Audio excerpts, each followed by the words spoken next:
Today welcome back to another week at Zing. We're getting very near the end of your internship, and I hope you've had a good time.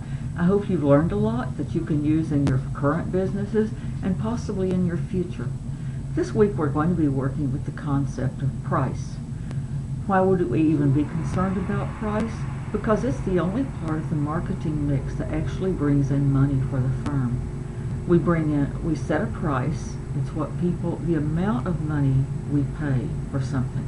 For instance, the jacket I have on today is a jacket I purchased at a garage sale, and I paid $2 for it. That's the price. The value actually is a whole lot more because this jacket retails at Dillard's for about $30 or $40. So I got a really good deal. Usually when we see something that's that cheap, especially if we saw it in a store, we would think there was something wrong with it. So if we're setting prices, we don't always want to look at the lowest price.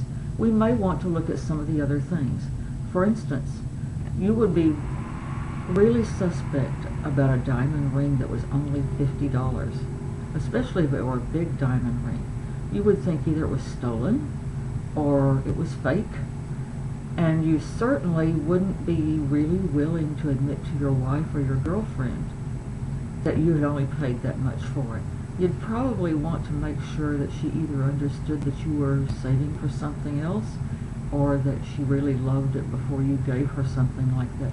So as we look at price this week, we're going to be looking at all the various things, and it have to do with demand too. Primarily, we want to understand, among other things, the break even, and I've given you a little puzzle at the beginning of this memo to talk about break even. Nobody wants to set their price so low that they actually lose money doing business, but frequently people do that without thinking.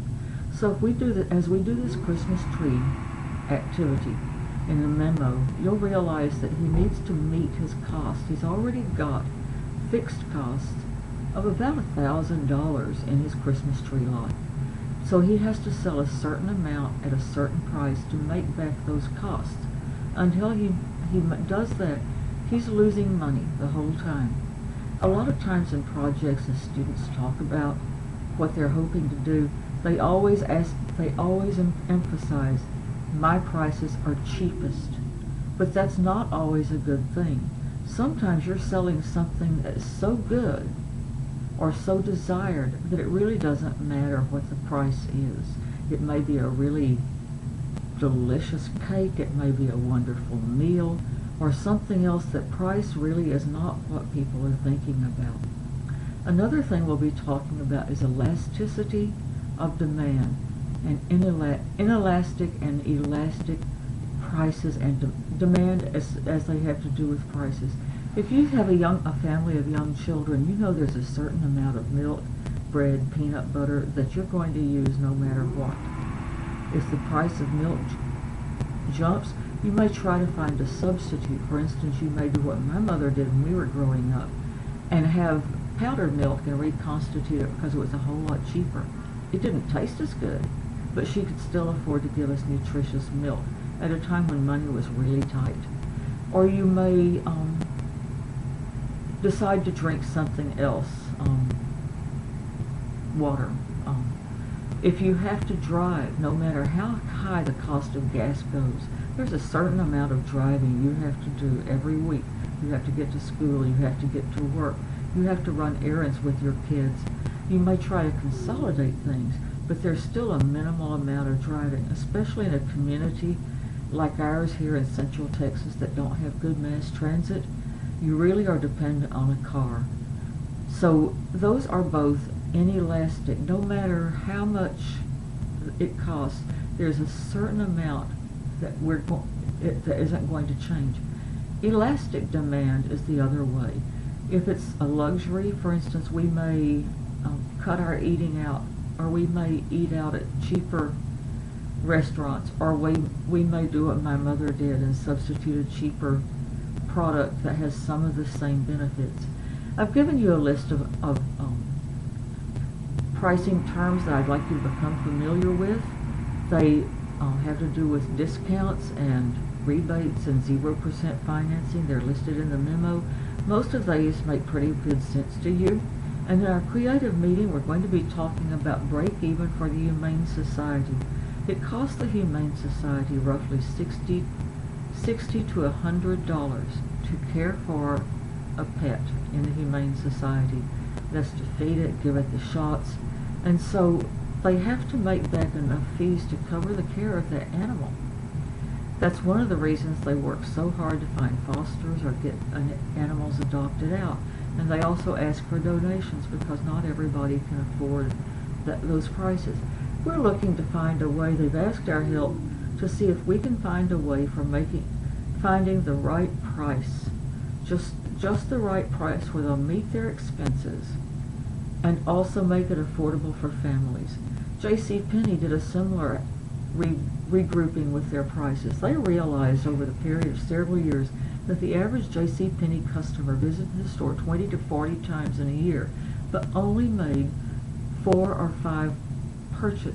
At only 4 or 5 times did they make a purchase. Through primary research of asking surveys and working with focus groups, they discovered that people visited, but they only bought when they had a coupon or there was a doorbuster sale or something that brought the price down to what they felt it was really worth. JCPenney's in February made a bold and daring move. They changed all the pricing structure. They said from now on, this is the one price it's going to be. And they set different sales only twice a month, the first weekend and the third weekend of the month. Clearly that's because that's when a lot of people get paid, the first and the third weekends of the month. And so they made special sales for Friday and Saturday of those weekends to draw some of those people in. But they also made it where they realized, for instance, a t-shirt that they might have for $15. And people would look at it and yet they wouldn't buy it until it was either on sale or they had a coupon or both. And they realized that what people considered was the fair price for that shirt might be only $9. And that's what they set the prices at. So far it's been really successful. They call this the Fair and Square plan. They've also decluttered their stores. If you have a chance to be in Penny's, it might be worth going in to see what they've done, because all of it revolves around finding the right price. I hope that you're also, as we come up working on your project, because with this unit we've covered 3 of the 4 units, 4 concepts of the marketing mix. The next one will be promotion, which sometimes people think is the only thing that has to do with marketing, but as you've learned now, marketing is much, much more. So I hope you're working on your project, and I wish you good luck on this unit. I know that you can do this, and I look forward to meeting you again. Talk to you later. Bye.